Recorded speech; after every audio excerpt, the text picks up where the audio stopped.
Indonesia merupakan negara yang rawan bencana, baik itu bencana yang disebabkan oleh gempa bumi, kemudian tsunami, banjir bandang, tanah longsor, dan lain sebagainya.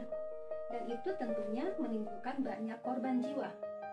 Lalu, bagaimana cara mengatasinya? Salah satu solusinya adalah mitigasi bencana. Apa sih mitigasi bencana itu? Dan bagaimana cara melakukan mitigasi bencana? Mau tahu jawabannya? Kita tonton tayangan berikutnya.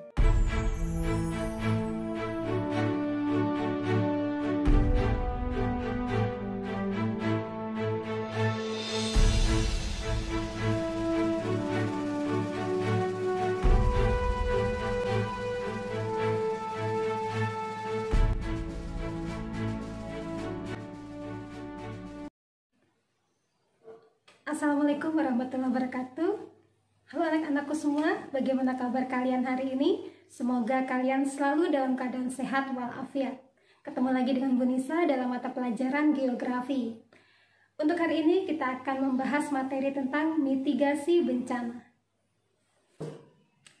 Adapun kompetensi dasarnya yaitu menganalisis jenis dan penanggulangan bencana alam melalui edukasi, kearifan lokal, dan pemanfaatan teknologi.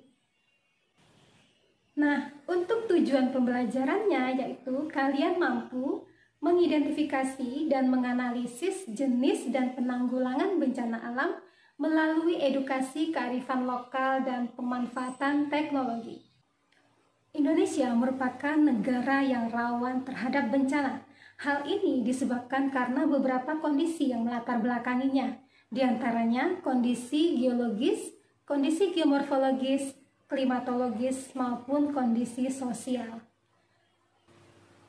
Oleh sebab itu, untuk meminimalisir korban bencana, maka perlu dilakukan upaya mitigasi dan adaptasi bencana.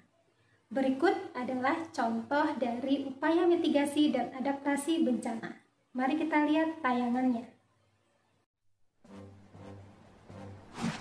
Tsunami.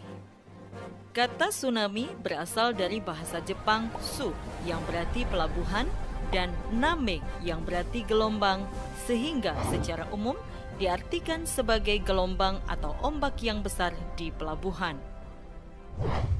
Tsunami dapat diartikan sebagai gelombang laut yang disebabkan oleh gempa bumi dengan pusat di bawah laut, diikuti dengan dislokasi atau perpindahan massa tanah atau batuan yang sangat besar di bawah air. Letusan gunung api bawah laut atau gunung api pulau, longsor di bawah laut, dan atau hantaman meteor di laut.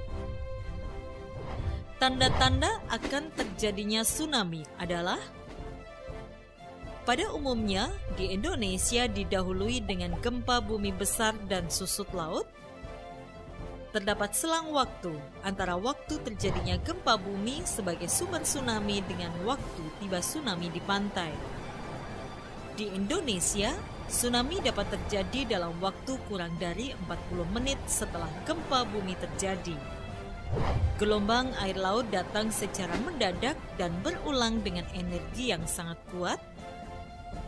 Gempa bumi di bawah laut penyebab tsunami memiliki kekuatan gempa atau magnitudo lebih besar dari 6,8 skala Richter dengan kedalaman pusat gempa tidak lebih dari 70 km dan pola patahan adalah sesar naik turun. Upaya pengurangan resiko bencana tsunami dapat dilakukan dengan pembangunan sistem peringatan dini tsunami, pembangunan tempat evakuasi atau shelter di sekitar daerah pemukiman, pembangunan tembok penahan tsunami pada garis pantai yang beresiko, penanaman mangrove, serta tanaman lainnya di sepanjang garis pantai untuk meredam gaya air tsunami. Meningkatkan pengetahuan masyarakat lokal, khususnya yang tinggal di pinggir pantai tentang tsunami dan cara-cara penyelamatan diri terhadap bahaya tsunami. Segera melapor secepatnya pada pihak berwenang jika melihat tanda-tanda akan terjadinya tsunami. Segera naik ke tempat yang tinggi, pegunungan, atau gedung yang tinggi jika melihat tanda-tanda akan terjadinya tsunami. Beritahu orang-orang sekitar dan ajak serta ke tempat yang tinggi. Jika sedang di dalam perahu atau kapal di tengah laut dan mendengar berita dari pantai telah terjadi tsunami, jangan mendekat ke pantai, arahkan perahu ke laut. Gelombang pertama biasanya disusul gelombang berikutnya. Pastikan gelombang telah benar-benar mereda sebelum turun ke daerah yang rendah. Lakukan pertolongan pertama pada para korban.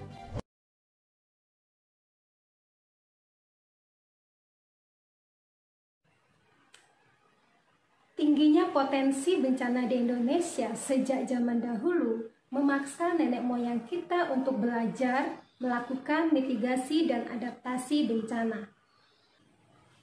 Dalam menghadapi gempa bumi, masyarakat suku Baduy menyiasatinya dengan aturan dalam pembangunan rumah. Dalam hal ini, bahan-bahan bangunan yang dimanfaatkan adalah bahan-bahan yang lentur, seperti penggunaan bambu, kemudian jerami, maupun tali. Sehingga pada waktu terjadi gempa bumi, rumah tidak mudah rusak. Smong merupakan salah satu bentuk kearifan lokal yang terdapat di Pulau Simeulue, Aceh. Smong merupakan bahasa tradisional dari Pulau Simeulue, Aceh, di mana ini artinya adalah gelombang laut besar yang akan muncul setelah terjadinya gempa bumi. Smong biasanya dilantunkan dalam bentuk cerita rakyat, puisi-puisi, maupun senandung untuk tidur.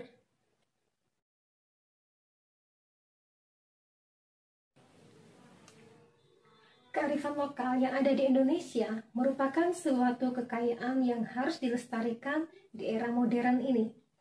Perpaduan antara modernisasi dan kearifan lokal mungkin menjadi langkah efektif di dalam meminimalisir dampak dari bencana yang terjadi di Indonesia.